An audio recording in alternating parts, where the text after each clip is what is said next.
Good evening to the Finance Budget Personnel Committee meeting Tuesday, September 19th, 2023. Call to order. Identify potential conflicts of interest. Are there any conflicts of interest? I see none. Citizens' comments. Don't see any citizens. Any citizens want to comment? Citizens' comments. And we will move to number 4. The consent agenda. Motion by Mr. Wagner to approve, second by Ms. Tompkins. All those in favor? Opposed? Aye. And that passes 4-1. Oh, sorry, Mrs. Spiros, you came through after I said opposed. It came through delayed. My bad. It passes 5-0. We don't need to do number 5. We didn't remove any items from the consent agenda. Number 6, to recommend council approval of budget resolution number 25-2023, debt service transfer to EMS for levied principal and interest payments, presented by Jennifer Solinsky, Finance Director. Good evening. In 2009, the city issued debt for the construction of a new fire station. That debt was refunded in 2019. Fund was allocated a 40% share of that debt service. The EMS fund has been making its principal and interest payments that have been allocated all the way through 2022. During 2022, we determined that the that amount was included in the debt service levy for 2023.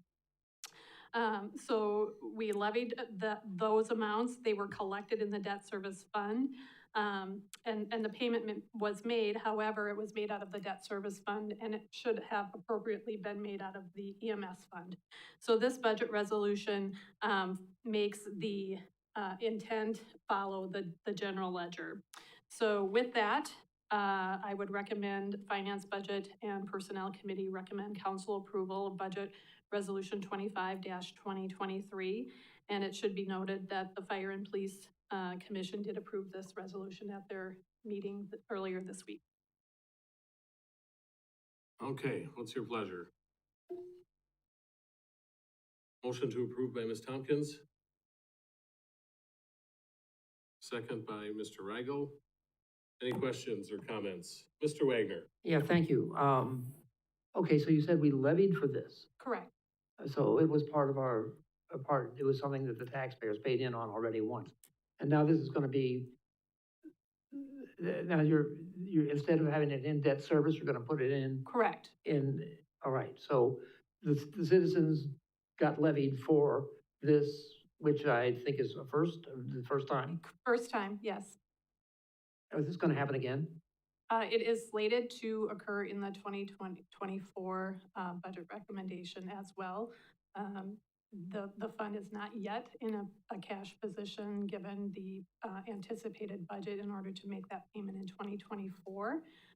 It's certainly something that I can give a special update on once we're closer to that time and we have some more accurate projections of where we might be. But at this time, it is slated to be levied in 2024 as well. So the amount we're putting in is $451,000. The amount for 2023 was $168,950.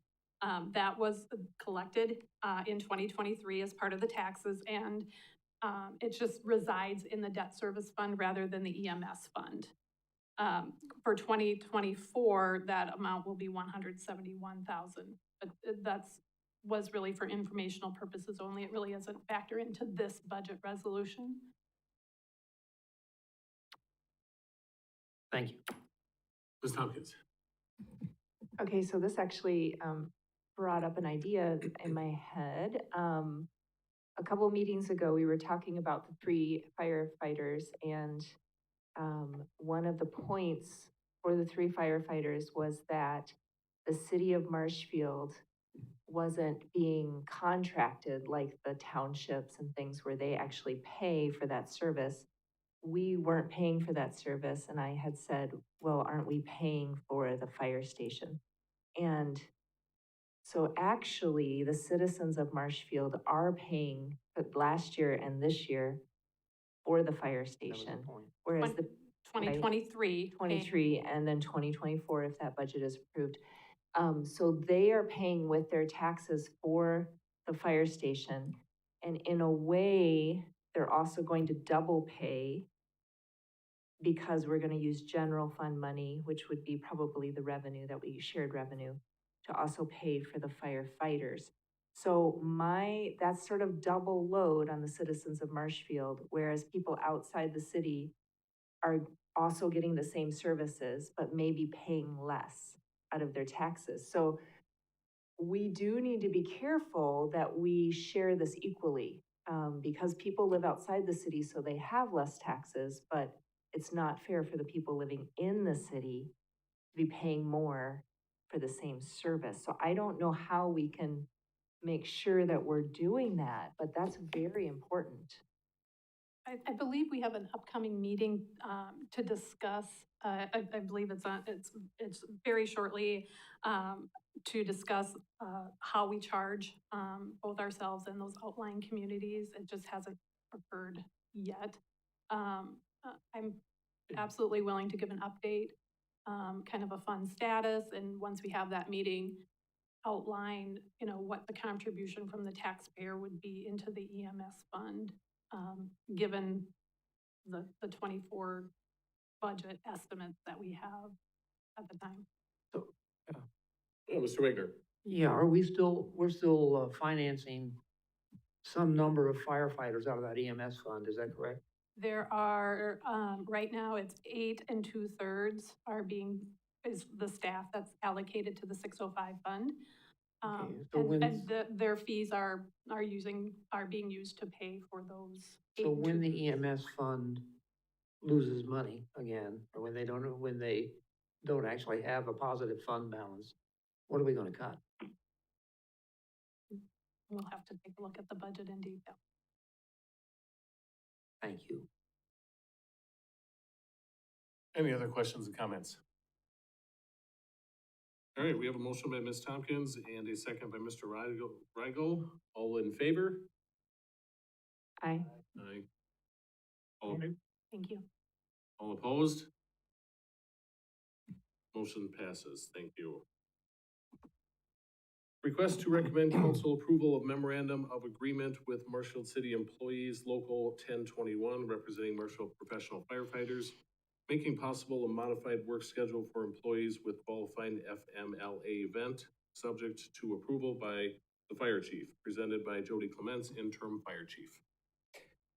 Good evening. As outlined in the memo, our department had a situation where an employee sustained a off-duty injury and had surgery. Recovery was longer than expected.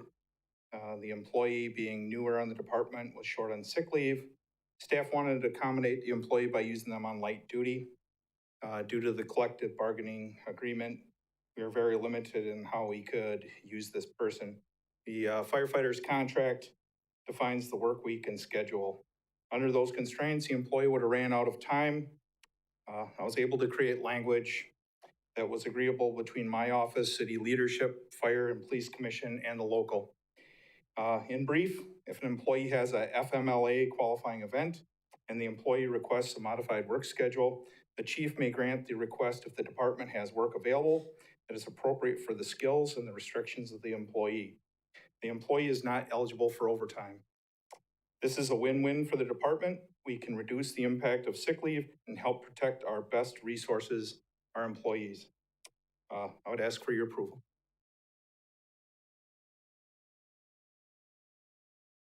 And what do we think? Motion to approve. Motion to approve by Ms. Tompkins. Do we have a second?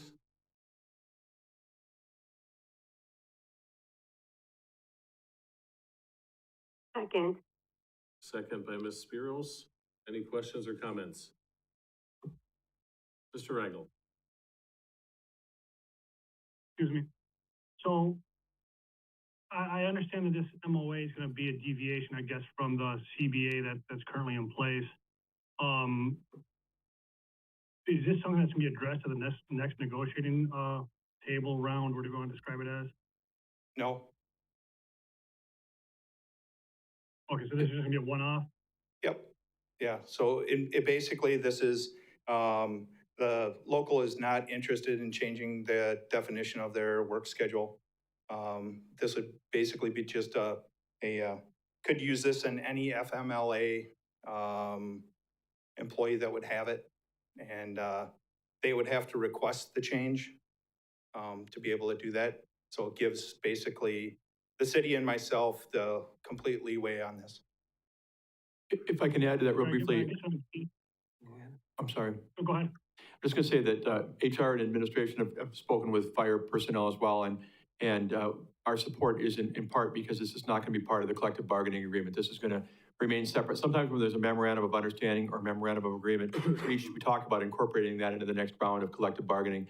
The intent is to always keep this document completely separate from that, for the reasons that, the fire chief is indicating. I guess maybe I'm just too thick today or it was a long day at work, but I'm not following the reason why I want to be part of it, because if this is gonna be a situation where you're an individual that you want to retain needs, accommodations, if you will, to do light duty in this case, why would not have that option, built into the CBA? Why would it be an MOA every single time it comes up? This wouldn't be, an MOA every single time.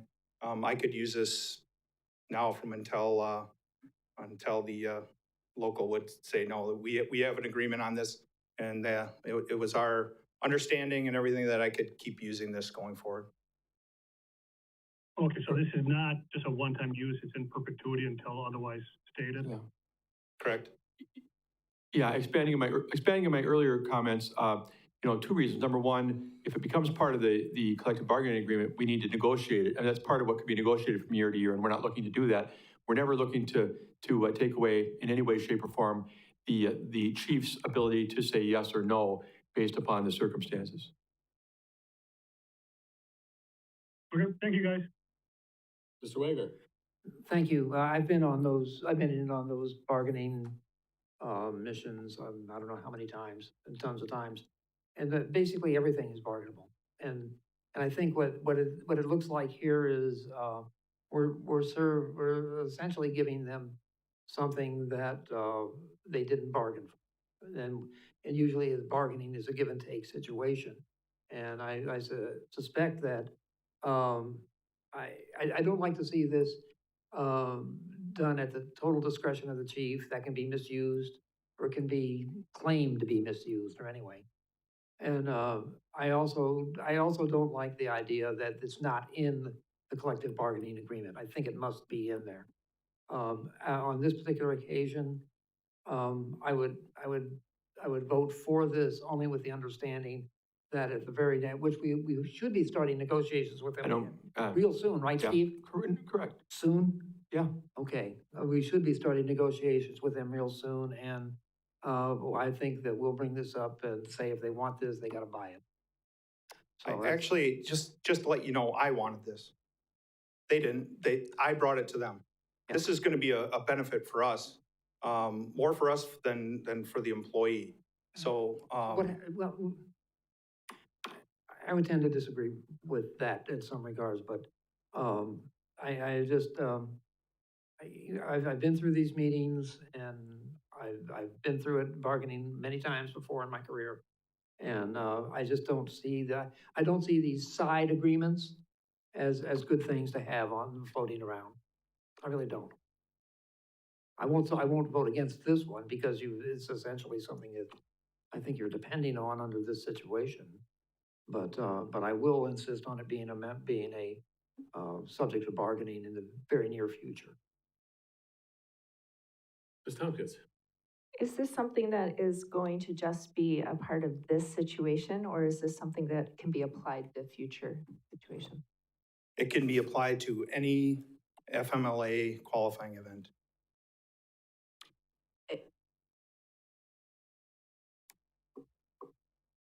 Sarah? Just one side note, one of the things that, we talked about, is just FMLA in general and, This is kind of a reason why this one was kind of an offline and done in this way, is just because there are so many things in place regarding FMLA and things in general, laws, all that kind of stuff. With this, it is a win-win, both for, the city and being able to utilize individuals who have an FMLA qualified event during times that it could be, for example, Monday through Friday, where they can do light duty Monday through Friday, versus only being able to do it if they were scheduled on a Monday and a Thursday and a Friday.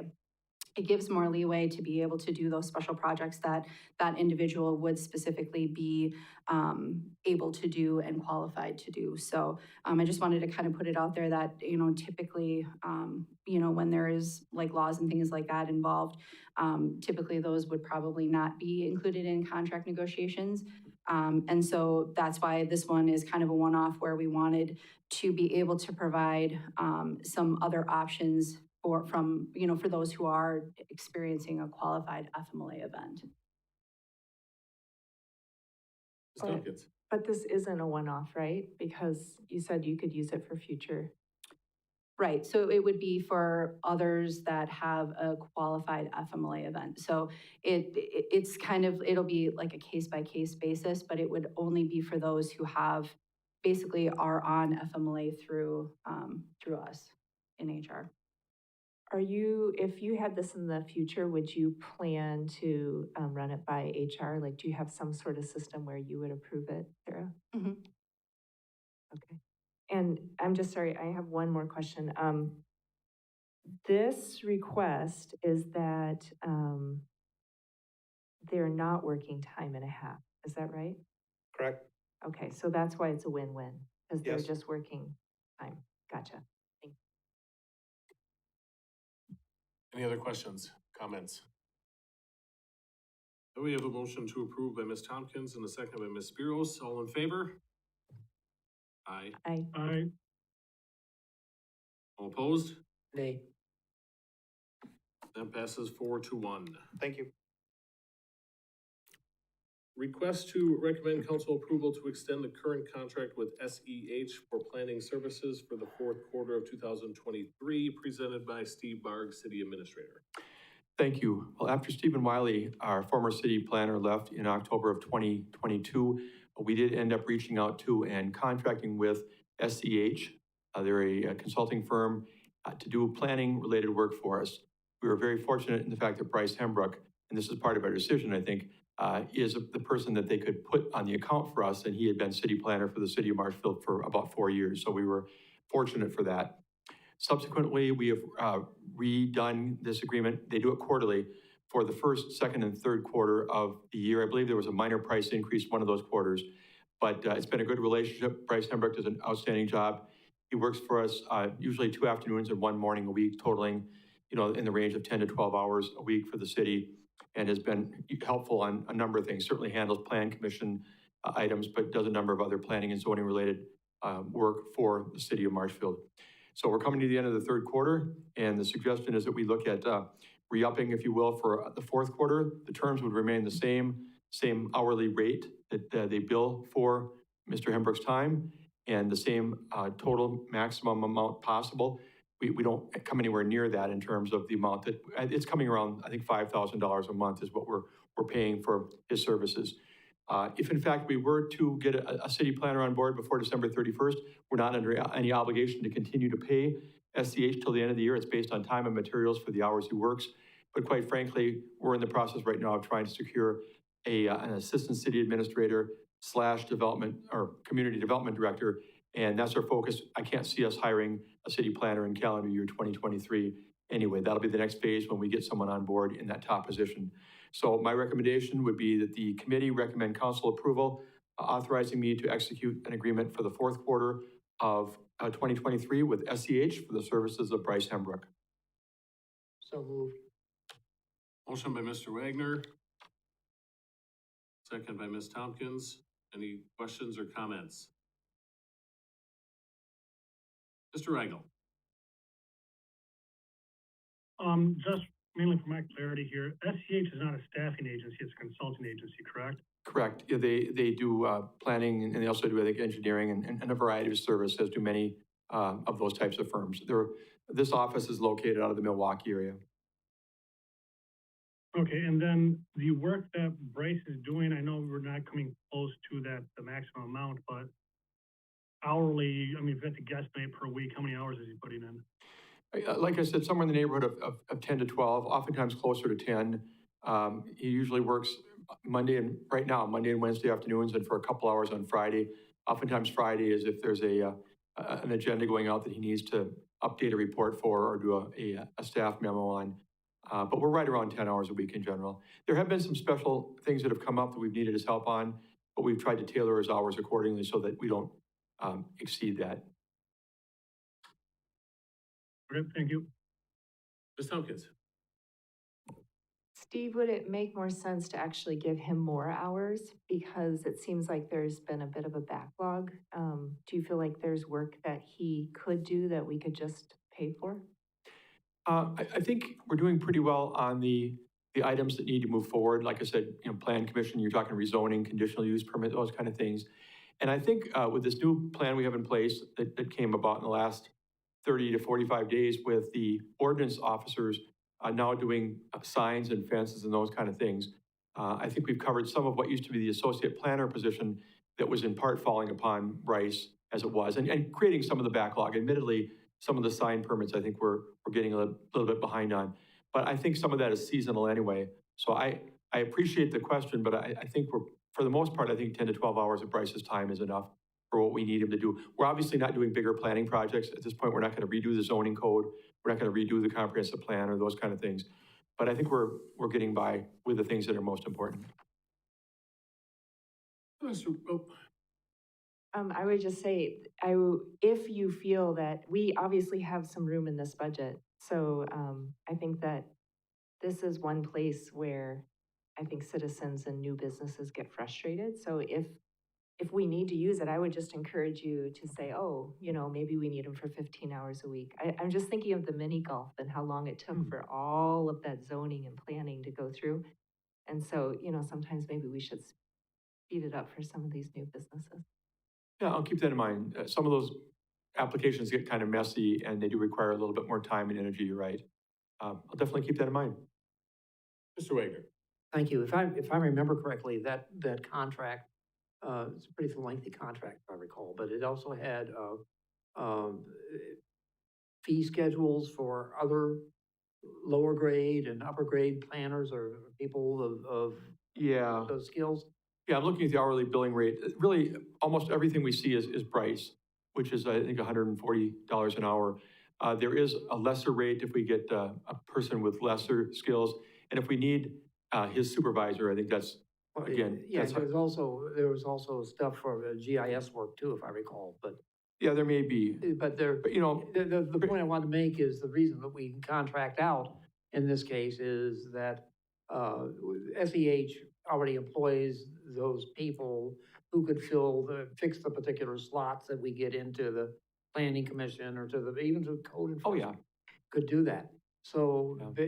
and that contract does make us a party to get those rates if we need to be. So I think that is what we need to utilize and we are utilizing as far as I understand. Yeah. To get rid of the backlog that was created by the vacancy. So for the purpose of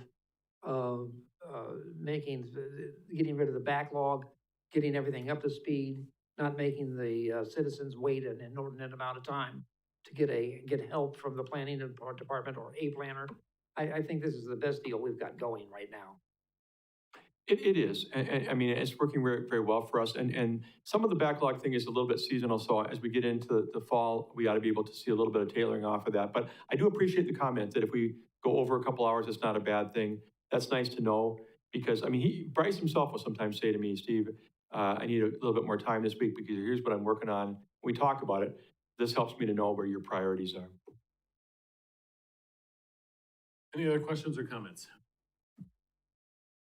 All right, we have a motion by Mr. Wagner, a second by Ms. Tompkins to approve. All those in favor? Aye. Opposed? And that passes. Thank you. Number 9, proposed budget neutral ideas resulting from employee satisfaction survey presented by Sarah Dreschel, Human Resource Director. Thank you. Hopefully, Rebecca, if you can't, and Andrew, if you can't see the screen, Andrew, I don't know if I sent it to you or not, but I apologize. If not, I will make sure that I get that off to you as well. So this is basically a presentation resulting from the most recent Employee Satisfaction Committee meeting. The alder people that are on that committee are Rebecca Spiros, Natasha Tompkins, and Mike O'Reilly. And then typically in that meeting is also myself and most recently Peggy Lyle as well from Human Resources. So at that last meeting, the group suggested bringing forth to this committee some benefit ideas that would not necessarily directly impact the budget and would be morale boosters and potentially good for our recruitment process. So this presentation is going to provide you with basic first listings of ideas that have been thought of or observed in other communities. So just as a little bit of background, February through March of 2023, Common Council did create a committee and appointed 3 members that I previously mentioned to that committee. In April through June of 2023, the committee members met and discussed options, which did include a survey. In June of 2023, we did send out a survey to employees, and in July, that survey was completed and results were presented to the Common Council. Just as a reminder, we had 85% participation for that survey, and that survey did include about 40 questions total. So then in August, as I mentioned, we had a couple of meetings to discuss the results, and then HR team was asked to create an action plan and present ideas to the Finance, Budget, and Personnel group, which brings us to today.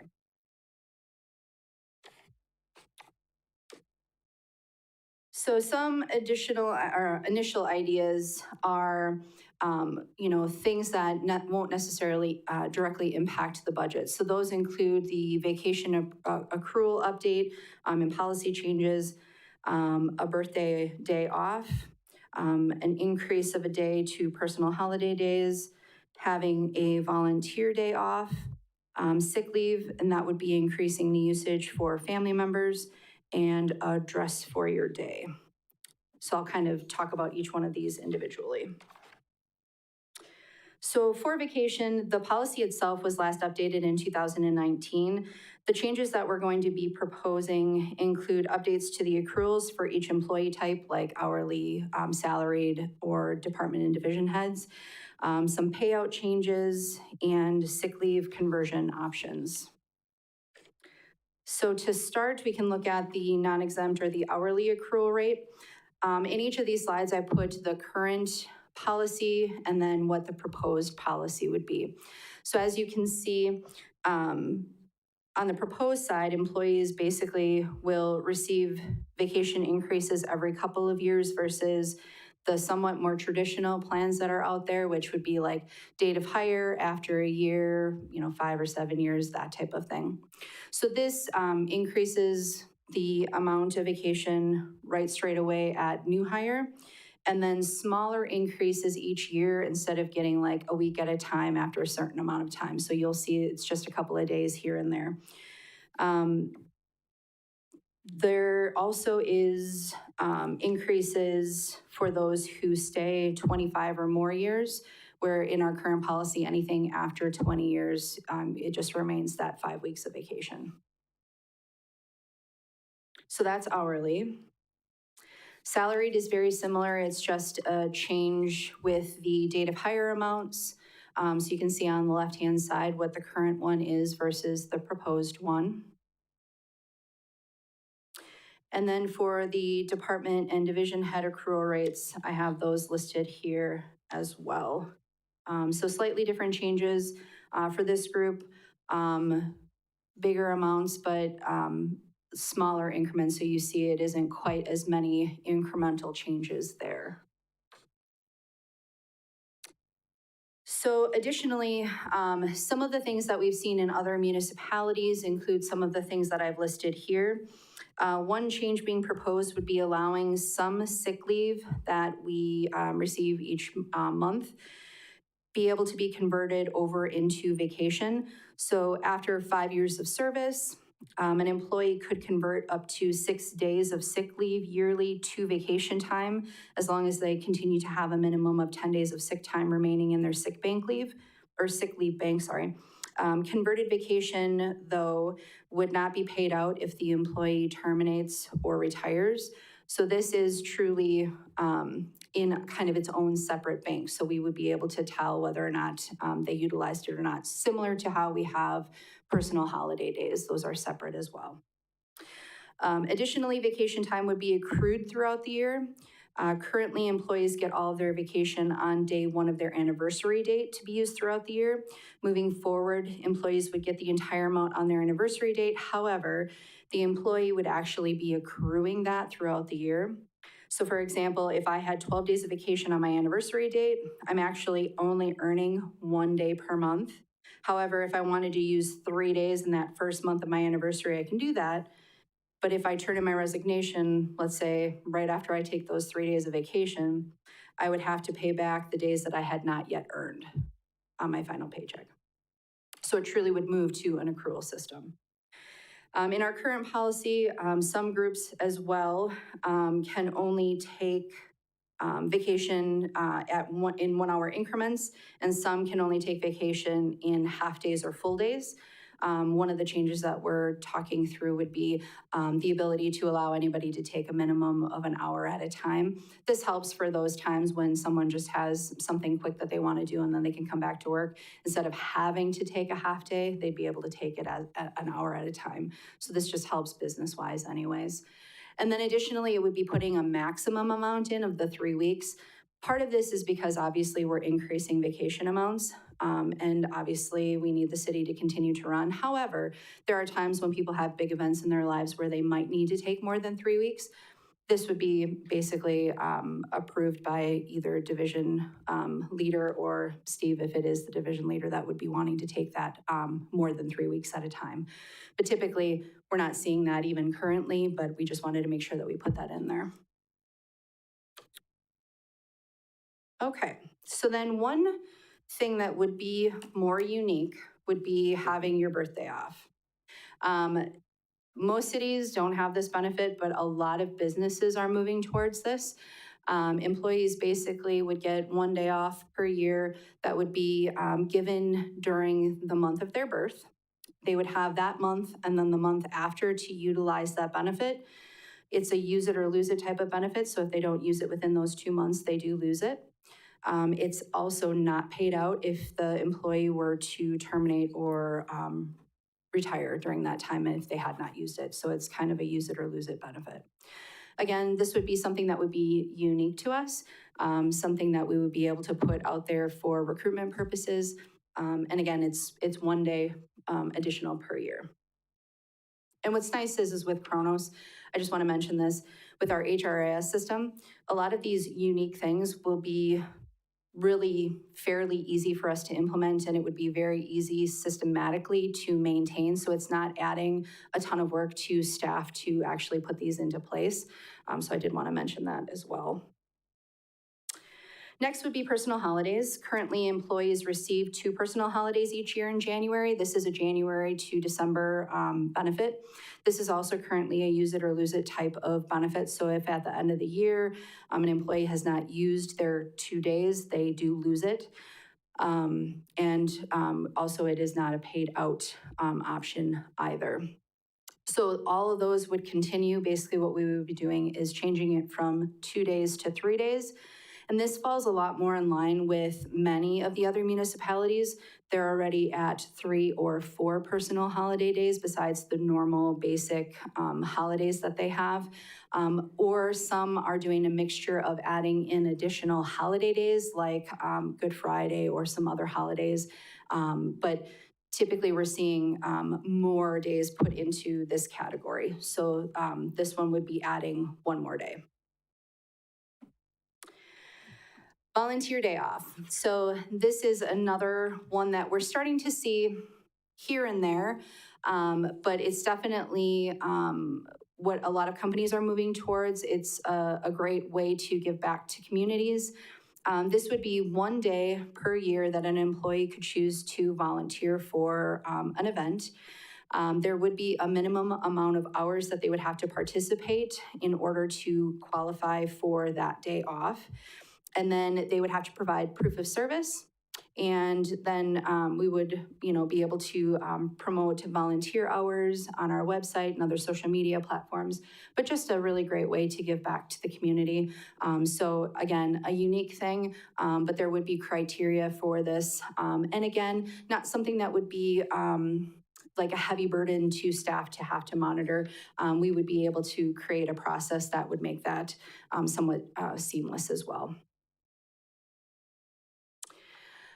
This one is kind of lastly is updating potentially our sick leave policy. When I very first started here during COVID, I know employees were able to use 1 week of their sick leave to take care of a spouse, a parent, or a child, and they could use sick leave in order to do that. That policy was updated, so currently everything on our end now reads 40 hours per year. What we're suggesting is moving that to 160 hours per year. The reason being that anyone with children or elderly parents knows that there are times where 40 hours just isn't enough. And when you have the sick time available and no ability to be able to utilize it for events like this, this would be a great way to allow employees to, have the ability to take care of that spouse, parent, or child and be able to utilize their sick leave for it. So that would be the proposal here, would be increasing the hours to that area. There would be some stipulations on this, however, just as we normally would. Anything that would be over 3 consecutive days would fall under more than likely FMLA. So those would run concurrent with each other. So they would be on FMLA, but they would be able to utilize sick pay for that. So,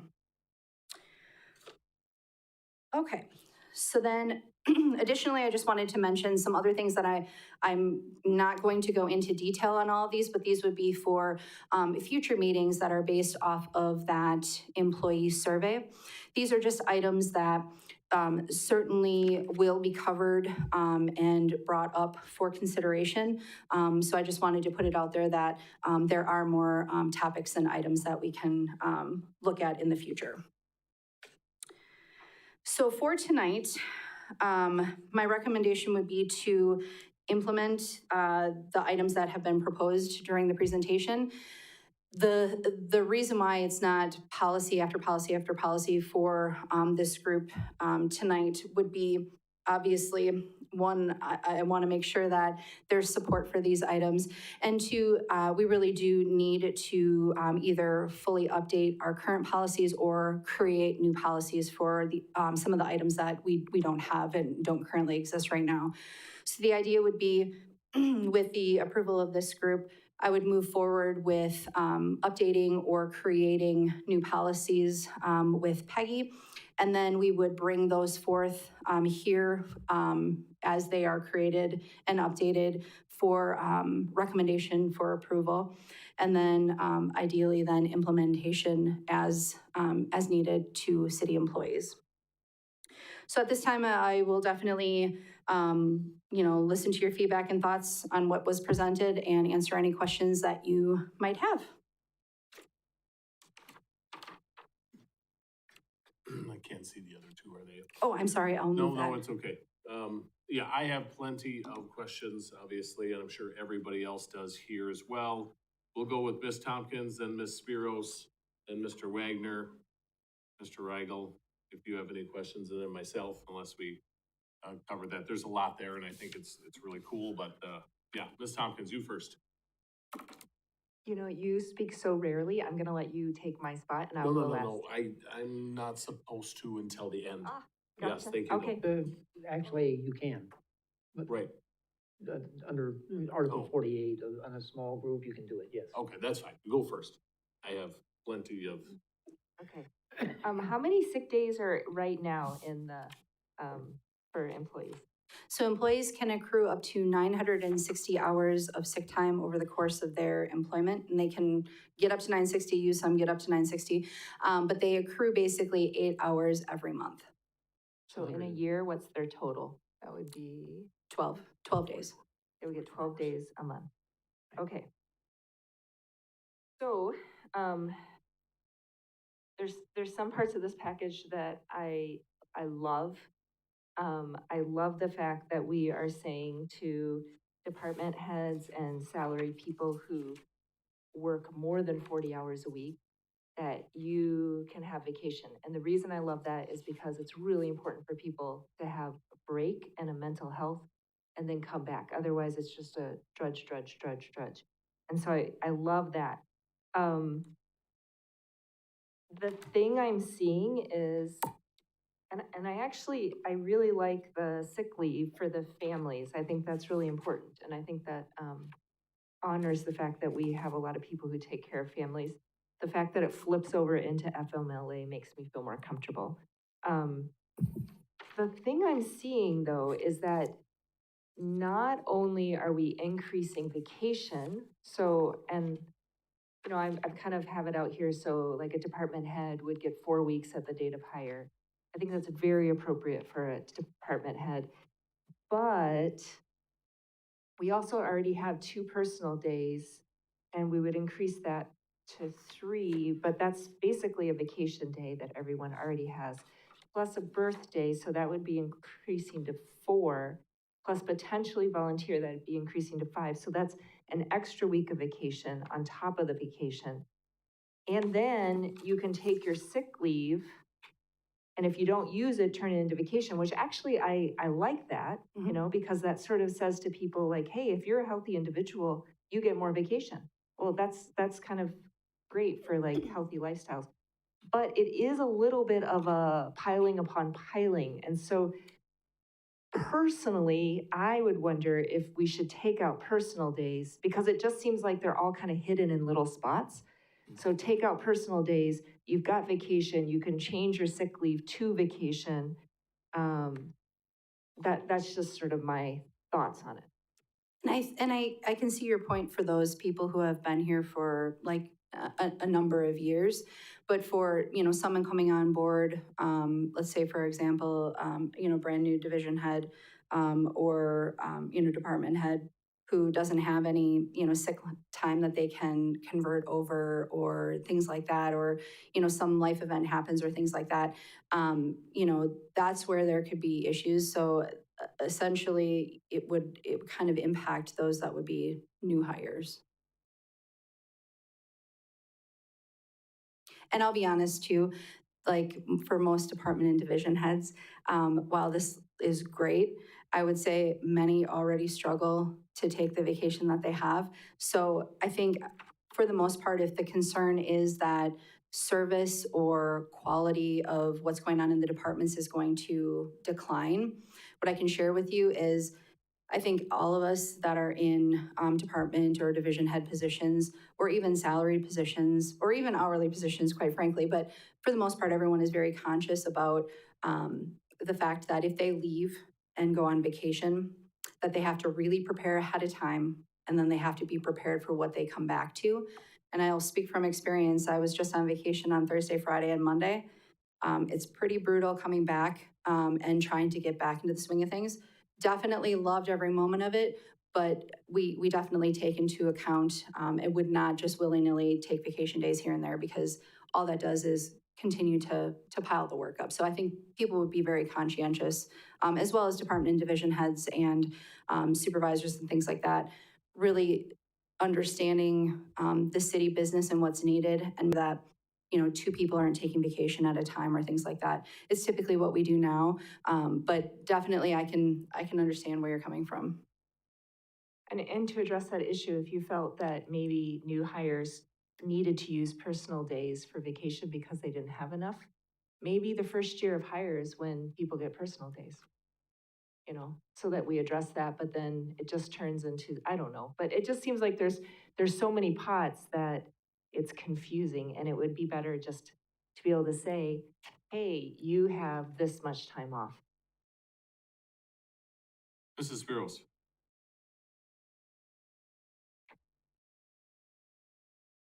So, I'm just trying to do a quick math. So somebody who's a non-exempt 40-hour full-time employee, so after a year, you're taking their vacation days from 5 days up to 11, right? So that's 6 additional days of vacation. At date of hire, yep. One additional personal day, 1 birthday, and 1 volunteer day. Did I miss anything? That's average of 9 extra days per employee once they've been here a year.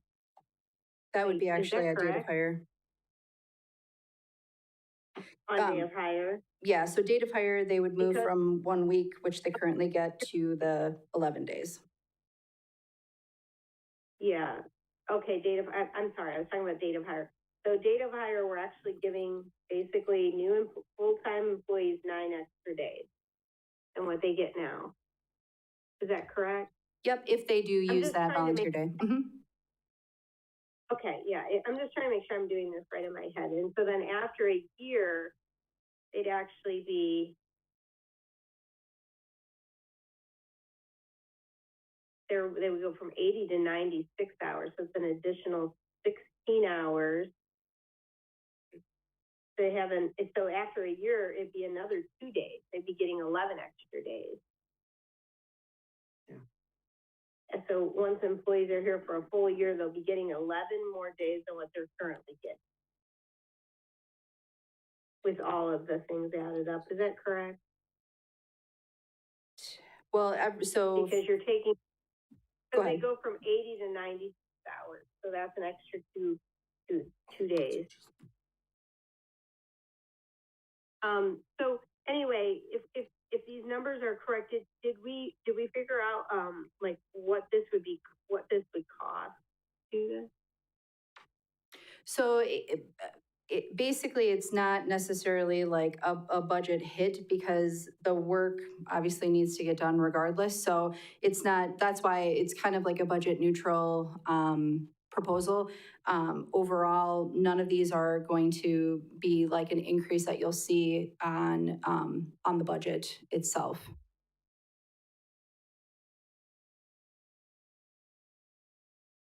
Okay. I'm not sure I quite understand that, but okay. That's all for me right now.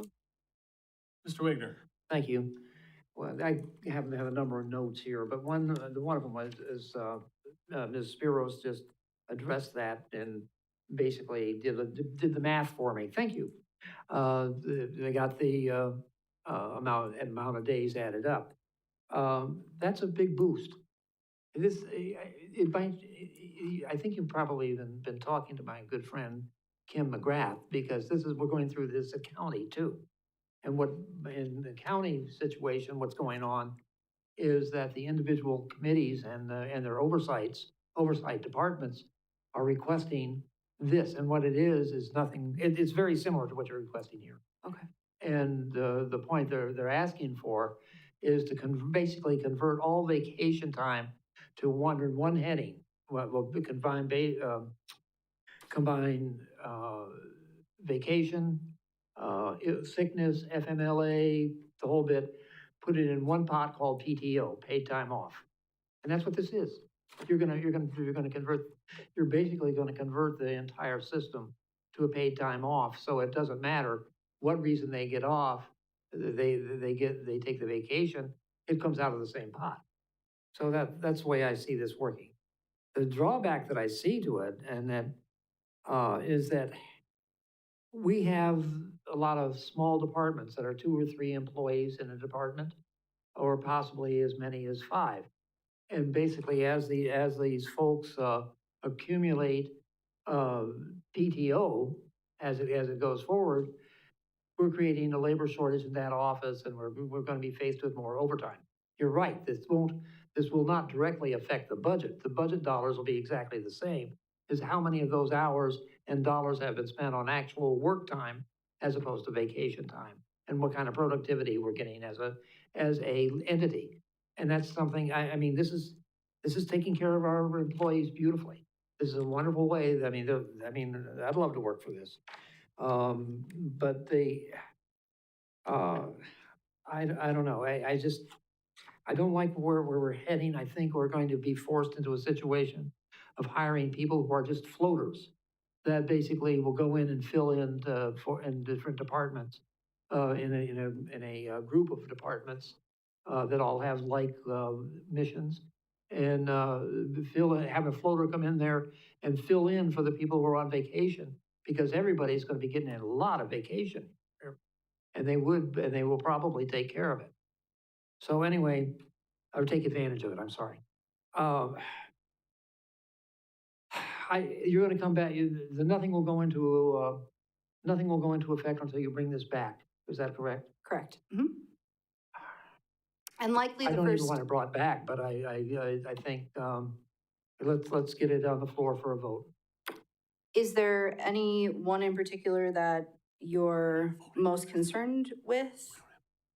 No, just, it's actually the numbers of the increases. I mean, Rebecca did a good job of calling those out, and I think, Natasha had some of that in her mind too. But, I think that's just there's way too many, too much of a big step, is what I'm saying. Mr. Rigel, do you have any comments? Yeah, I mean, the nice thing about going second to last is that most people ahead of me have already brought up what I was gonna bring up. I guess the first question I'd ask, and this is just more for framing any follow-up questions, is, correct me if I'm wrong, but is the goal of making these modifications to make it more enticing to attract people and retain people at the city of Marshfield? Yes. Okay, so then, with the way it's proposed right now, and I know I might be repeating what the people before me have said, but it seems like we're just putting in a lot of just small pots here and there instead of putting it all together. In my mind, I have a hard time being attracted to a job when I'm going, okay, well, I have to use, one volunteer day, one birthday day, one this day, as opposed to putting it in one pot. If someone comes to me and says, look, you get 3 weeks vacation starting off, I'm going, 3 weeks vacation, as opposed to, well, you get 1 week vacation, but all these other ones add up ultimately to 3 weeks. I want to take the 3 weeks vacation over the having to patchwork it together to get to that 3 weeks. So in my mind, I'm kind of thinking, and I can't remember who said this, so forgive me, I apologize, but I think it might have been Mr. Wagner, but dumping everything in a PTO bin might be more attractive to any current or future employees, where they can just see a big number of days off as opposed to, well, I need to jump through this hoop to get this day off.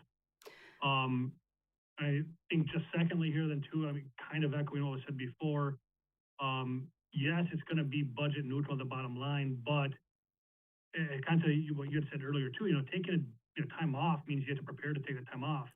I mean, I find myself stressing over taking time off more than just coming into work sometimes, just because I know I'm gonna be gone, and with an increase of, I think, what was the number, 11 days, spread it across all these employees, that's a lot of time that needs to be accounted for prior to taking off. When that person's off, who's filling in, there could be some ramifications that we're not expecting down the line, despite the fact that it's, budget neutral right now. You could see, having to hire someone, get some floaters, whatever the solution may be. And then thirdly, I guess my other thought here too is, if we're trying to stay budget neutral and stuff too, as far as bringing other things as well, this right now, it seems like a lot of it's just vacation oriented, which there's nothing wrong with that. Vacation is a very valuable thing to a lot of people, especially younger people.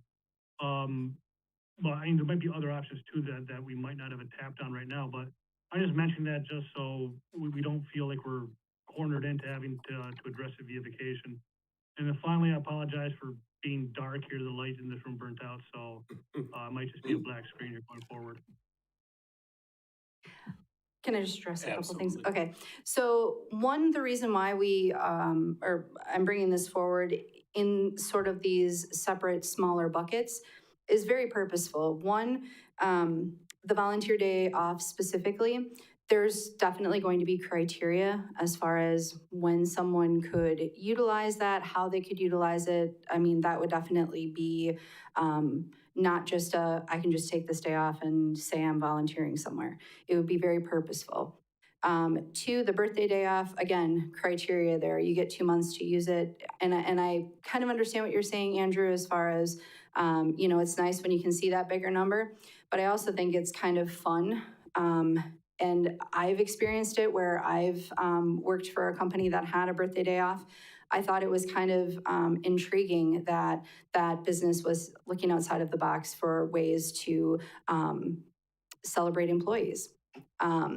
But two, from a vacation standpoint, I can tell you that I don't think a floater situation would ever be possible. And the reason being, if we had a floater person, let's just say, and Peggy and I are a department of 2, there's not anyone that would be able to step in that is not an HR person and be able to effectively do anything that we do.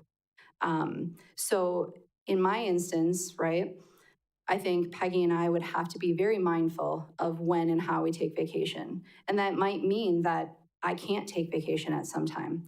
So I think what I can share with you is if I was given a bucket of time, regardless of if it's all in one bucket or if it's separated out into these individual buckets, I myself am going to be very purposeful and very conscientious about what needs to happen and when, as well as when Peggy would like to take off. So that might mean one or the other of us have to sacrifice at times. But that's just a part of everything, and that would be the reality even now with where we're at with accruals.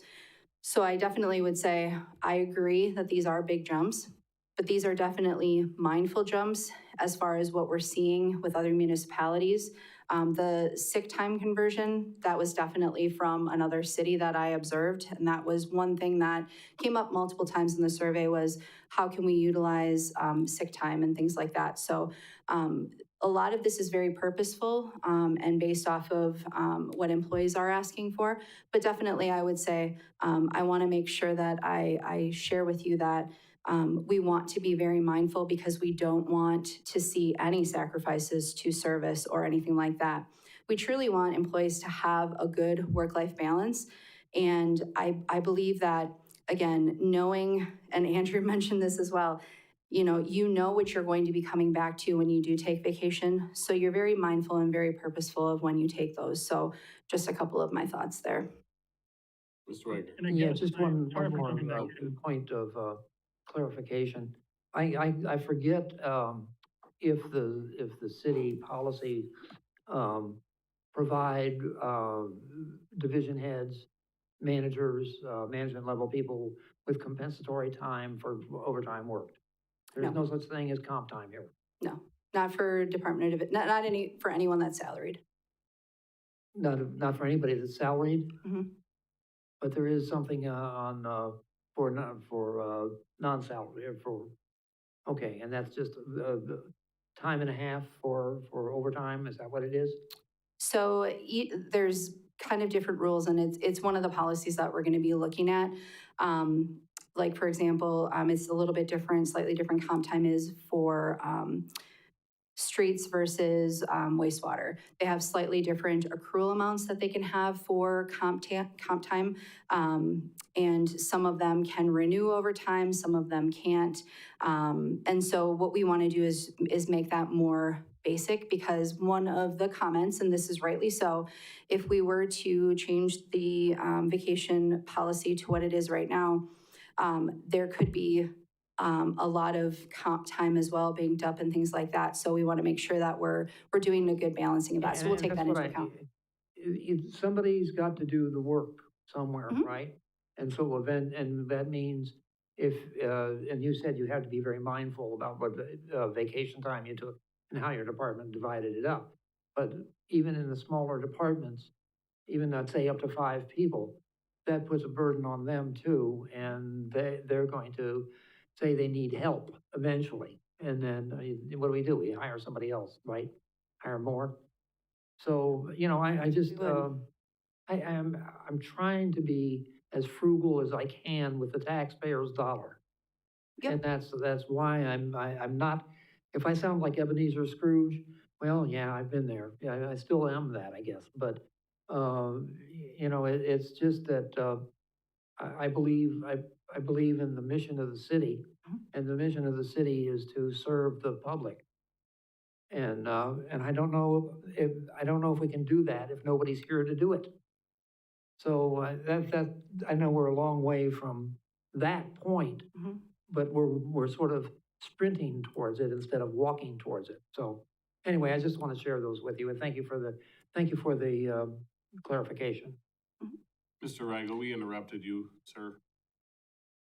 No, that's okay. And I guess what just to rephrase what I was saying before, just to make sure that it's understood, I'm not trying to insinuate that these buckets are not just chosen willy-nilly. I understand that they're being deliberately chosen. My thought is that if the purpose of increasing time off, whatever form it takes, is to retain and attract employees, I would personally, in my mind, I'm thinking I want to do it in a manner that's efficient. So if I'm advertising a position and I say I got 3 weeks off versus you get 1 week off plus, the aggregate of another 2 weeks, it's more attractive when you see 3 weeks off.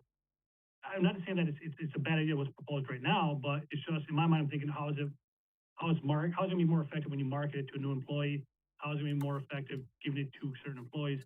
I understand that, like the birthday, the volunteer day, those are special situations where you need certain requirements, but part of me is thinking, and maybe just partially piggybacking off of Mr.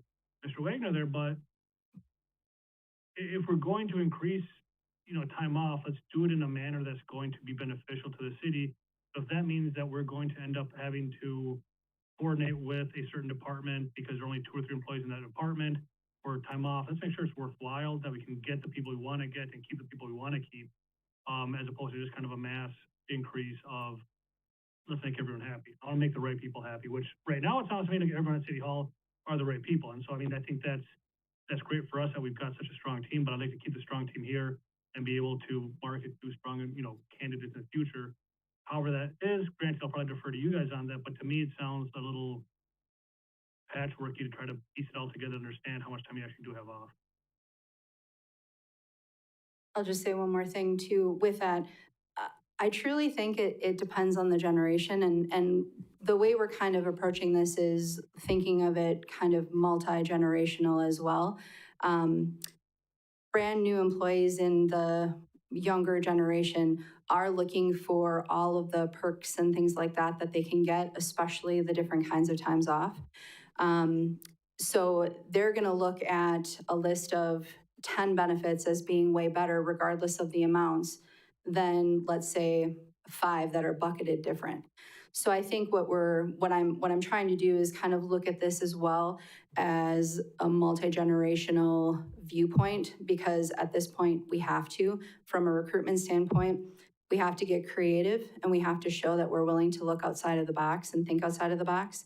And so these ideas really are taking that concept and running with it. And I will definitely argue all day long that I cannot imagine any department with the city of Marshfield ever coming forward and thinking that it would pass Common Council, hey, we need an additional person because we have too much vacation to put out there.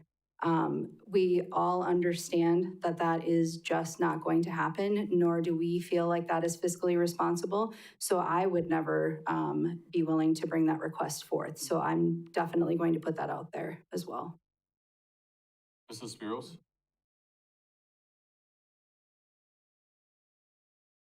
Thank you. As I was looking at this closer, I just needed a clarification for myself. So every employee earns 1 day of sick time a month, no matter how long they've been there. Okay, so when I was doing my math, I didn't really account that in. So if we count their sick time and their vacation and the extra personal day, the birthday, the volunteer, so after on new hires, they'll have 28 days. Well, no, at 1 year, they'll have 29 days accumulated between all of the buckets. In 1 year, that's That's almost 6 weeks. Keep in mind, obviously, For the one- sick time can only be used for like sick requests.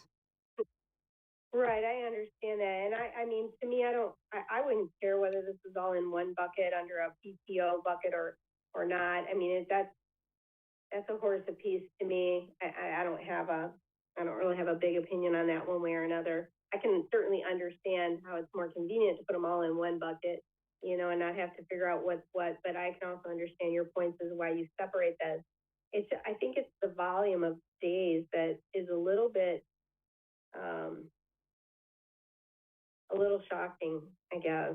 I mean, that's a lot. That's 6 weeks after only being here a year. So I don't know. I mean, we certainly need to do something. We need to beef up something here, but just it's a lot to think about right now, I think. You good, Mr. I Mr. Burke? I don't know if you wanted to talk first or you want me to. You can go first, I'll go last. Okay, I just want to add a couple things. First of all, on the issue of coverage, you know, whatever portion of what Sarah presented tonight is ultimately approved, let's say, by the Finance, Budget, and Personnel Committee and the Council, it will be incumbent, and I can't stress this enough, among department heads, and we have several of them in the room right now, to be managing their staff in a way to be avoiding the circumstances you're talking about. They know the work that needs to be done. Some of it's seasonal, where it's heavier in certain times of the year. They'll have to be working with their employees in terms of scheduling time off to make sure that everything is covered. That will be stressed, and I don't think it even needs to be, because we have people who get that. So don't, like Sarah said, don't look for anybody to coming back to this room and saying, hey, well, we need an extra employee, or we need an extra part-time employee because of vacation time. That just can't happen. And the second thing I would say is, we also realize, I think, that you've been hit with a lot tonight, and that you may be supportive of some elements and less supportive of some other elements, or like Rebecca just indicated, that maybe the totality of it seems like a lot. We're presenting it to you tonight because the idea of benefits came up in the survey, was talked about with the committee. The idea of budget neutrality was stressed as something that could be looked at. And there are a lot of people out there in the recruitment and retention world looking at these things, because especially younger employees really focus more attention on time off from work than they do in pay in many cases. We've seen that. I've heard that at conferences for years now. People are looking at things differently than in past generations. So benefits like these are seen very positively. So tonight is not presented for action tonight, and you may not grab onto the totality of it, but I hope you realize that these are things that would be helpful. We'd certainly like you to look at them individually as we come back in future meetings and consider them, because I think they'd be a big boost to our workforce and to, again, the recruitment and retention efforts, to the degree that you felt comfortable with some of those recommendations. All right, thank you, Steve. Yeah, like Steve said, we're not taking any action on this tonight, but there were a couple of questions I had for you, Sarah. So Sure. for all of the employees, when they have, let's say, non-exempt hourly, 8 years, 144 hours, once they hit that 144, they're not accruing anymore. Correct? Right, so you've been here 8 years and you took 5 days of vacation last year, and now you hit 144 hours in January. If you don't take any vacation, you're not getting any more. It just stops accruing, correct? Well, basically, it accrues from your anniversary date until you hit your anniversary date again. So And it if might you- be, like for me, it's July. So in July, if I'm 8 years here, I would get 18 days of vacation that I would have to use by the next anniversary date. If I don't use it by my next anniversary date, I can bank 40 of it. Like I can carry 40 of it over, 40. but no more than No more. 40. Mhm. So if you don't use it, you basically carry your 1 5 week days. over, Mhm. and that's it. Right. And then you said for the sick time, it's basically you get up to that 960 hours and that's it. You can't go above that. Correct. Okay. And for the birthdays, when you're presenting this, I'm gonna send you some other things via email. I suggest my other aldermen send stuff to your email for suggestions, but the birthday thing, I think just do it for that month. I don't really think 2 months. It's cool, don't get me wrong. Here's a day of vacation to use only during your birthday month. If you don't use it during your month, well, mine's in November, so I got Thanksgiving, I got day after Thanksgiving I have off and whatnot, but I would take a day off maybe for my birthday, who knows? Other than that, the volunteer day I think is really cool. But other than that, you sent this out to each one of us, I believe, or no? I didn't, I will If today. you can, Yep, because not I a would problem. like to just email you back some other suggestions I have that really doesn't warrant going into depth right now. Sure. Ms. Tompkins, Can you just tell us if someone quits, Mhm. do you pay back personal days or do you only pay back vacation days? Only vacation days, and right now, let's say, I just had, let's say it's July 10th, and I just got all of my vacation. Right now, I would get all of my vacation paid out. Moving forward, what this policy would say is I would only get paid out what I've been accrued. So if I quit shortly after my anniversary date, I'd probably get a day. Okay, so that's important for knowing the buckets of Mhm. having personal and vacation. Yep. Part of that. So vacation would be the only one that would qualify for a payout. Okay. And then when you come back, could you, like I added all of the sick vacation, personal, birthday, volunteer. So like a salaried person, when they start, would be 5 weeks and 1 day of all of that. An hourly person would get 4 weeks and 1 day. So I love how you split it up, but could you also, when you come back, Bucket it? bucket it for us? Because then it just helps us not have to add it up. Sure. Perfect. Thank you. Mr. Wagner. Yeah, just one thing I needed to mention. It used to be, what most city governments were worried about was their prized personnel working so hard that they experienced burnout. And I can see that happening with some of our people here, our managers also, that they are working themselves silly, and they are going to be subject to that. And I think throwing in the pressure to take vacation too is a little bit hard. So I just wanted to mention that there is a price to be paid in human terms, and part of it is if we're working the departments shorthanded, we take the risk of incurring burnout. And that's something, and by the way, it's very real. I've seen it in a lot of people. So just wanted to bring that up and leave it on the table. All right, with no more questions or comments, we will, if you have any information or you want to send your ideas to Sarah, please do so. Any suggested items for the next meeting? I see none. I will entertain a motion to adjourn. Mr. Wagner, Move to adjourn. and second by Mr. Rigel. All those in favor of adjourning, say aye. Aye. Hi. We are adjourned.